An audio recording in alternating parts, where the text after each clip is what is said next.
अजय शुक्ला साहब, आपसे एक चीज और पूछूंगा। मेरे एक दर्शक कह रहे हैं कि मायावती जी और इनके में एक फर्क यह है कि अखिलेश के नाम से ध्रुवीकरण हो जाता है। वो हिंदू का बैकलैश जो है, वो हिंदू एक जगह इकट्ठा होते हैं। मायावती जी के नाम से हिंदू नहीं इकट्ठा होते, भले ही वो मुसलमानों की पॉलिटिक्स करती हो, मुसलमानों को ज्यादा टिकट देती हो, मुसलमान, लेकिन मायावती जी के सामने हिंदू ध्रुवीकरण नहीं होता, अखिलेश के सामने हो जाता है। एक मेरे दर्शक पूछ रहे हैं। और ओवरऑल मायावती जी का इस समय आपको क्या लगता है, इंडिया में आने की संभावना या आएंगी तो उसका क्या फर्क? अजय शुक्ला सर। मुझे नहीं लगता है कि वो आएंगी, और मैं इसके पीछे ये मानता हूं क्योंकि उनकी जो आज की डेट में राजनीति है, और इसके बारे में जैसे नावेद ने बताया और शरद भाई ने बताया, बिल्कुल सही बात कह रहे थे, मैं उससे सहमत हूं कि जिस तरह की उनकी राजनीति है, वो राजनीति अपने इर्द गिर्द ही सिमटी हुई है। और जिस तरीके से प्रोफेसर रविकांत जी कह रहे थे, बिल्कुल सही कह रहे थे, उन्हें और डर नहीं है, उन्हें अपने को लेकर के जो एक स्थिति है वो एक डर। मायावती नहीं डरती हैं किसी से, राजनीतिक रूप से नहीं डर रही, वो डर रही है कि मैं कहीं ना फंस जाऊं, मैं कहीं कुछ ना हो जाए, मेरे लिए संकट ना आ जाए। वो इसको लेकर के वो रहती है, और अपनी उस संपत्ति को बचाने के, बेसिकली वही संपत्ति है जो उन्हें माया का प्रेम है, वही उनका डर, और उस प्रेम के कारण वो डरती हैं। अच्छा, भारतीय जनता पार्टी और नरेंद्र मोदी समझ चुके हैं कि उन्हें कुछ और नहीं चाहिए, उन्हें पैसा मिलता रहे, उनको एक वो बनी रहे, और उसके अलावा उन्हें कुछ नहीं चाहिए। तो सीधी सी बात है, वो चीजें वो पूरी कर देते हैं। मैं इसका एक उदाहरण बता देता हूं। आगरा में मेरे एक मित्र होते थे, वो उनका लगभग समाजवादी पार्टी से अखिलेश यादव से बात हो गई, टिकट लगभग फाइनल था। जो भी अभी कोई बोल रहा था, मुझे नहीं याद है, कि अब तमाम पार्टियों में पैसे का चलन शुरू हो चुका है। तो वहां पर भी ये हो रहा था कि देखिए, आप यहाँ वाला चुनाव का ऐसा ऐसा है, तो आप इतना ये कर लीजिएगा, तो ऐसे ऐसे। तभी उन्हें मायावती के यहाँ से ऑफर मिल गया, और उसमें उन्हें फायदा ये था कि मायावती जितना पैसा उनसे ले रही थी, उससे डबल पैसा उन्हें बीजेपी दे रही थी। तो साहब उन्होंने कहा कि इतना दे के हमें इतना और मिल रहा है, तो उल्टा हमारी बचत भी हो जाएगी, बहन जी को भी चला जाएगा। बाद में पता चला कि साहब जो टिकट उन्हें दिया गया, बहन जी ने उन्हें कम पैसे में क्यों दिया, क्योंकि उस सीट पे बहन जी को कहा गया था कि उस शख्स को आप अपनी पार्टी से लड़ा दीजिए। उसी सीट पर बहन जी उससे 3 गुना ज्यादा पैसा मांग रही थी, और उसी सीट पे उसे आधे पे दे दिया। वो तो इसी पे खुश हो गया। उधर भाजपा खुश हो गई कि उन्हें वो कैंडिडेट मिल गया जिस कारण से जो सीट वो हार सकते थे, वो अब बिल्कुल सुनिश्चित हो गई कि वो जीतेंगे। और तीसरी चीज, बहन जी को पैसा भी मिल गया।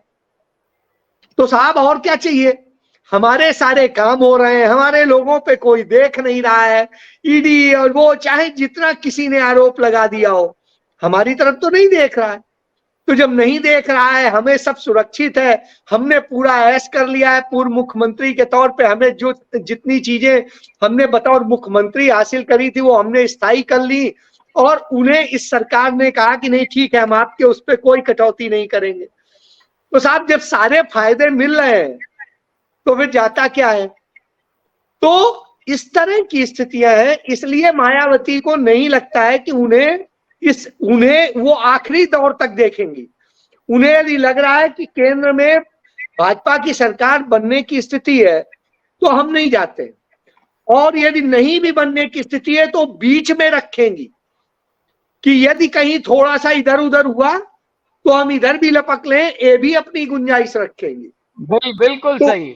तो वो कुल मिला के ये खेल खेल रही है, वो सत्ता से बाहर नहीं सोच सकती हैं। और मैं आपको एक चीज बताऊं, रवि भाई बैठे हुए हैं, कि मैं अभी बांदा के इलाके में और उधर घूम के आया था, और आपको बताएं दलित समाज के लोग, जो लोग उनके लिए समर्पित होते थे, आज वो तकलीफ महसूस कर रहे हैं कि उन्हें मायावती की तरफ से कोई मदद नहीं मिली।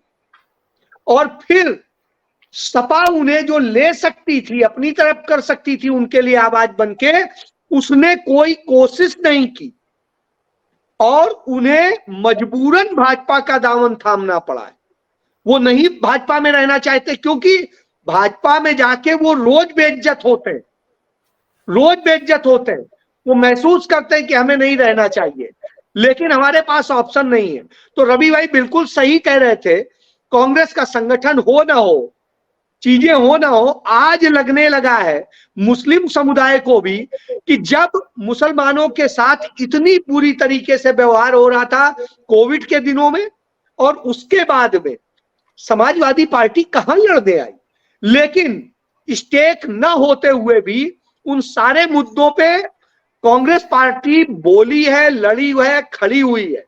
भले ही वो बहुत प्रभावी नहीं रहा हो, लेकिन उसके पास जितना कुछ था उससे वो बोली है। इसी प्रकार दलितों के ऊपर जो भी अत्याचार हुए हैं लगातार कांग्रेस बोली है। आदिवासियों पे जो अत्याचार हुए हैं लगातार कांग्रेस बोली है। समाजवादी पार्टी के लीडर लखनऊ में रहते हुए इतनी हिम्मत नहीं कर सके। ये वही अखिलेश यादव हैं जो जाके हजरतगंज चौराहा जाम करा दिया करते थे जब ये युवा को हेड करते थे, और ये अपने घर के बाहर निकल के आके हजरतगंज या राजभवन या सचिवालय या विधानसभा के सामने भी नहीं बैठने की हिम्मत कर सके। इससे समझा जा सकता है, जबकि लखनऊ में इन्हें बड़ा भारी संबल था, ऐसा नहीं है कह सकते हैं कि इनको वो नहीं था। तो इस स्थिति में आप बताइए, सरोजनी नगर की सीट तो सपा से इधर उधर जाती ही नहीं थी, इसी तरीके से और भी कई जगह था, लेकिन आज गई है। आज यादव समाज के एक ऑफिसर हैं, मैं नाम नहीं लूंगा, उन्होंने मुझसे कहा भाई साहब इनके चक्कर में हमारी रेल बनी होती है और हमारे हित के लिए, उसके हक के लिए ये बोल नहीं सकता है, किस बात का लीडर है। मैं ये शब्द बता रहा हूं, मैं नाम नहीं ले रहा हूं क्योंकि मित्र हैं, एक डीजीपी रहे हैं यूपी में, उन्हीं के भाई भी हैं वो, तो मैं अब इससे ज्यादा इशारा नहीं दे सकता हूं। तो आप ये समझिए कि इस तरह की स्थितियां हो गई, और जब इस तरह की स्थितियां हो तो निश्चित रूप से तकलीफ होती है। ऐसी स्थिति में अब लोगों को लगता है कि कुछ भी हो, कांग्रेस चाहे जैसी टूटी बड़ी जैसी भी हो, कम से कम हमारे लिए बोलती है, लड़ती है। और ये मैं इसका उदाहरण एक संबल से दूंगा। संबल में एक समाजवादी पार्टी के पदाधिकारी थे, छोटे जिले स्तर के, उन्होंने मायावती का प्रदर्शन किया था सपा के दौरान। उन्हें अभी इस भाजपा सरकार के दौरान वो कर दिया गया, क्या कहते हैं, गिरफ्तार कर लिया गया। समाजवादी पार्टी ने उनके पक्ष में एक बार भी वो करने की कोशिश नहीं की। उन्होंने मायावती का पुतला जलाया था सपा के समर्थन में। तो अब वो कहते हैं भाई हम क्यों इनके साथ खड़े होंगे, हम तो कांग्रेस के साथ जाएंगे। तो यह एक सोच मुसलमानों में डेवलप हो रही है। मैं यह एक बात बता रहा हूं, यही कहीं ना कहीं सोच डेवलप हो रही दलितों में कि कम से कम वो हमारे लिए बोलते तो हैं, हमारे हक की बात तो करते हैं। यहां तो हमें धुतकारा जाता है, मजबूरी में जा रहे हैं, वहां पे कम से कम हमें इज्जत के साथ तो लिया जाता है। तीसरी चीज, कांग्रेस ने बहुत अच्छा किया अजय राय को जो अध्यक्ष बनाया। अजय राय खुद में दबंग भी है, लड़ने में की क्षमता भी है, और कम से कम वो बोल सकता है। तो अब खबरी के साथ में जो समस्या थी, उस समस्या का ये समाधान हो जाएगा।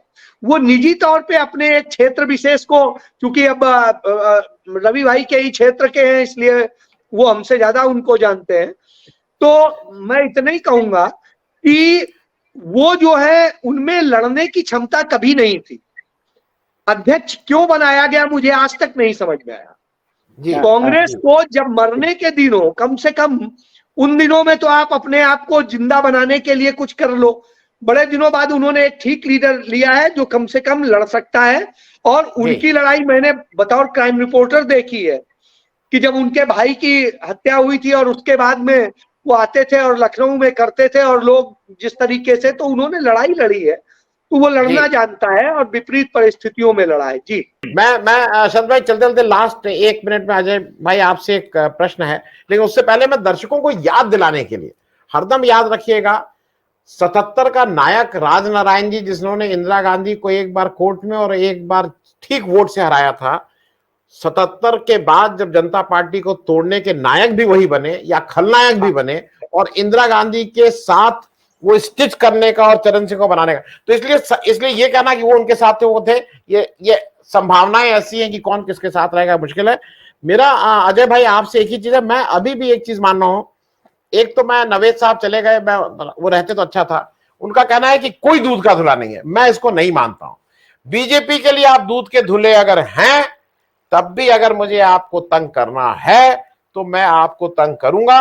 मेरे सामने भी बहुत लोग बैठे हैं जिनके साथ पे ये बात लागू होती है। भीमा कोरेगांव के वो सारे बड़े लोग जो जेल में थे, वो दो दूध के धुले हुए लोग हैं भाई, आपने उनको डाला। और अंतिम बात मैं इसलिए आपसे पूछ लूं, मुझे लगता है कि इंडिया के पास एक तुरुप का इक्का है, जो बहुत सी विपक्षी पार्टियां उसको सार्वजनिक रूप से एक्सेप्ट नहीं करती हैं, लेकिन जैसे मुसलमान एक गाइडिंग फोर्स है, उसी तरह से तुरुप का इक्का विपक्ष में इस समय राहुल गांधी हो गए हैं।